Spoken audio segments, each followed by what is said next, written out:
Hello, I'm Tom Wilkinson, and welcome to the Thinking in English podcast, a podcast aimed at intermediate to advanced level English learners.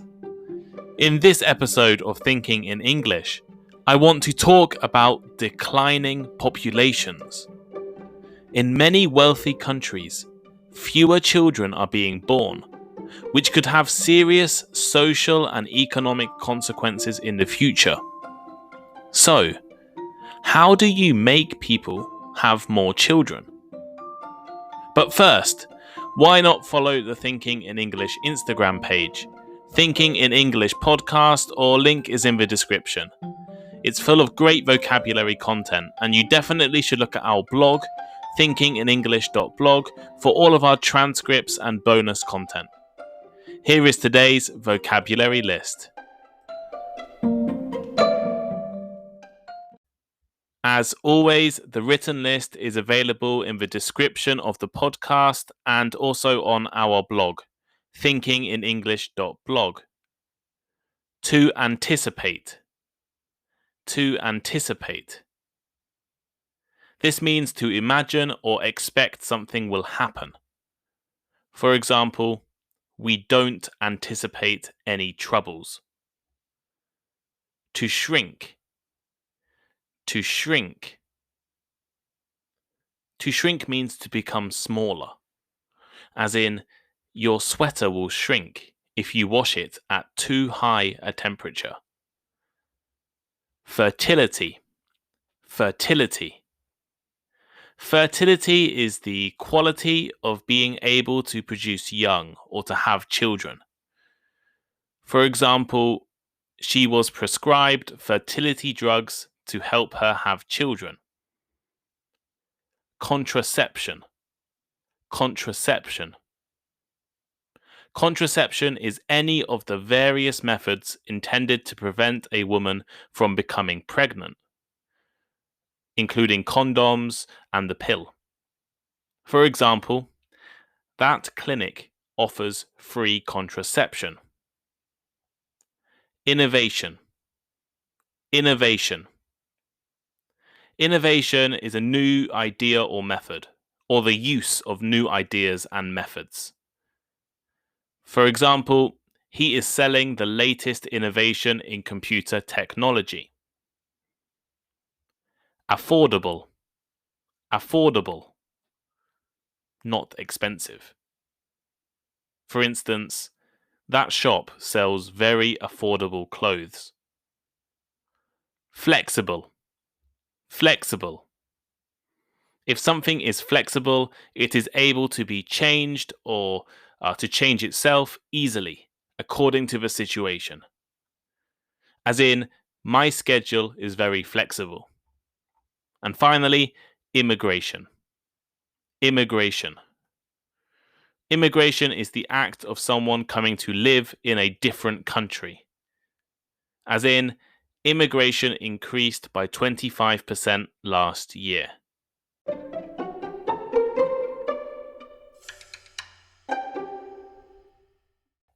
For example, in some rich countries, there is a reduced need for children to work in family businesses or on family farms or in family shops. So, families don't need so many children. If you think in the past, maybe you relied on your children to work on your land, but now you don't really need that. You don't need as many children to do so. Better education as well, especially for women, has allowed access to better jobs. And this often means women decide to have children later and are more aware of contraception methods. There are many other reasons as well. And if you can think of any, reach out and let me know. How about the consequences of population decline? Well, a falling population would mean less tax being paid. So public organizations and infrastructure like the police, electricity, buses, etc. could suffer. There may be a crisis in looking after elderly people. More old people and less young people to support them.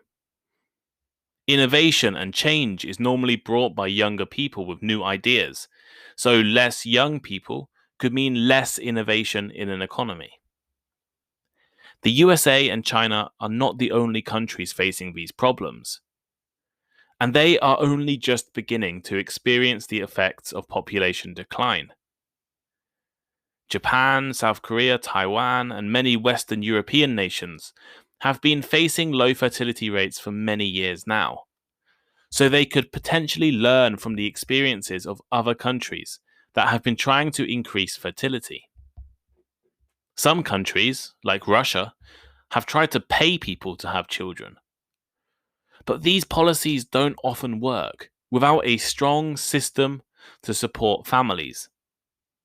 So, how can a government encourage people to have more children? Affordable care. One method that has been shown to be very effective in increasing the amount of children born is giving affordable childcare to parents. In many countries, childcare is incredibly expensive, and it can be difficult for working women to afford care for their children. The town of Nagicho in Japan, a country which has been facing the challenge of population decline for many years, has an average birth rate of 2.8 babies per woman, which is twice the national average. Why? Well, they offer a lot of support to families, including financial support. But most importantly, the average cost of sending a child to nursery is half the price of the national average. If you can't afford childcare for your children, you're not going to, or at least you're less likely to choose to have more children. But if you can afford it, well, then there's less reasons not to have children. South Korea has one of the lowest fertility rates in the world, but has spent billions of dollars in support for families. They have offered housing benefits, fertility treatments, and even extra holidays for people to try and get pregnant. But nothing is working yet. Perhaps this is because in big cities, public childcare is limited, with very long waiting lists, and private childcare is expensive. Making childcare cheaper could encourage people to have more children, as it would make financial sense. Flexible working. Modern working life and working culture is unfriendly to families. This is quite well known, and is especially true in some East Asian countries, including China. People work long hours, they have stressful work jobs, and tend to live in big cities with small apartments. It is difficult to find the time or space to form relationships and have children. A solution to this could be making work more flexible. For example, more part-time work, more flexible working hours, and the option to work at home. Countries that have more part-time jobs do have higher fertility rates. But this is not ideal because part-time jobs make the workforce smaller. In places like Sweden, they have managed to keep people in full-time jobs with more flexible hours. According to Professor Gunnar Andersson, head of the Stockholm University's demography unit, we have an understanding that during some part of their life, women and men have small children, and sometimes they have to go home early from work. And there are some other methods as well. A study in Germany, for instance, showed that the more people with high-speed internet access in their homes, the higher their fertility rate, and especially for educated people. The same thing has been noticed in Finland, and Finland actually increased its birth rate during the pandemic, which was quite a shock. Men sharing responsibility. A researcher at the University of Seoul in Korea found that fertility rates increased when men helped out more at home. I've recorded an episode before about women's unpaid work in the home, and I'll try to link it somewhere at the top of the blog and in the description of the podcast. Women tend to have less free time than men because in every country they tend to be responsible for the majority of the household work. And if they have less free time, there is less opportunity to have children and less feeling that you are able to support more children. However, if couples share responsibility for household chores, the research suggests that people with one child are far more likely to have two children. In Scandinavia, fertility rates increased in the 2000s. One reason is that both parents are offered generous leave after having children. However, just having parental leave is not enough. After all, Japan has the longest paternity leave in the world, so leave for fathers, but one of the biggest problems with population decline. And this is because people don't use all of the time.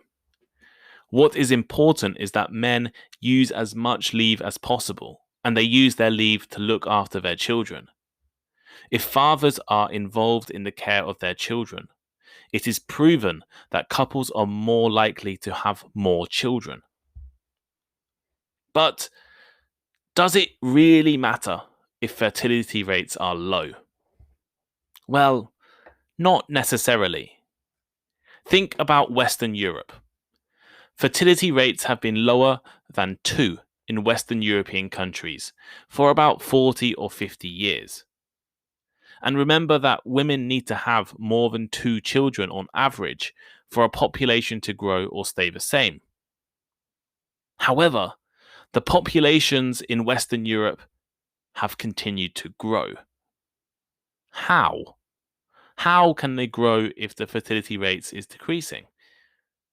Well, the answer is migration.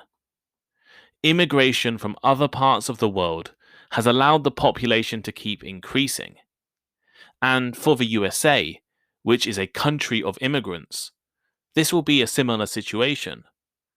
Perhaps their fertility rate will go down, but the level of immigrants coming from other parts of the world may increase. However, for East Asian countries like China, Japan, and South Korea, migration is not always easy to accept. These countries are reluctant, or have been reluctant, to accept large-scale migration in the same way that Europe does. And this means that the population decline is far more concerning in East Asia. So here is today's final thought. In this episode of Thinking in English, I have discussed the issue of population decline and offered some potential solutions. Across the world, fertility rates are decreasing, and there could be potential negative consequences. The 3 solutions I suggested were flexible working hours, affordable childcare, and men sharing household responsibilities. In my personal opinion, policies should be designed to allow people to have as many children as they would like. I don't think we should encourage people to have more children than they want, but we should make sure that they can have as many as they would like. So what I mean is, if you don't want to have children, that's fine.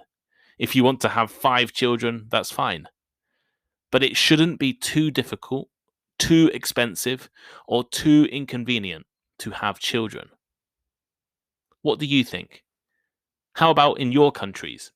Is your population declining? What is your government doing to encourage people to have children? The majority of listeners to this podcast actually come from Japan and South Korea, or at least the 2 largest demographics I have are Japan and South Korea. So please let me know about your countries.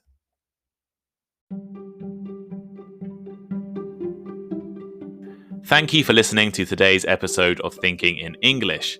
Please share with your friends, check out our social media links in the description, and send us a message. We really appreciate all of your feedback. And if you have any ideas for topics or future podcast guests or any other learning format, please let us know. And please leave me a rating. We're now on Instagram. I'm sure you've already seen it, but go there, check it out. Lots of good content about vocabulary, pronunciation, and grammar. And Instagram is a great way to contact me. It's Thinking in English Podcast on Instagram, or the link is in the description. Also, all of the transcripts of the podcast are now available on the Thinking in English blog. Vocabulary list, comprehension questions, and all of the articles are there for you to read. That link is also in the description, so please check it out too. Thank you, and see you next time.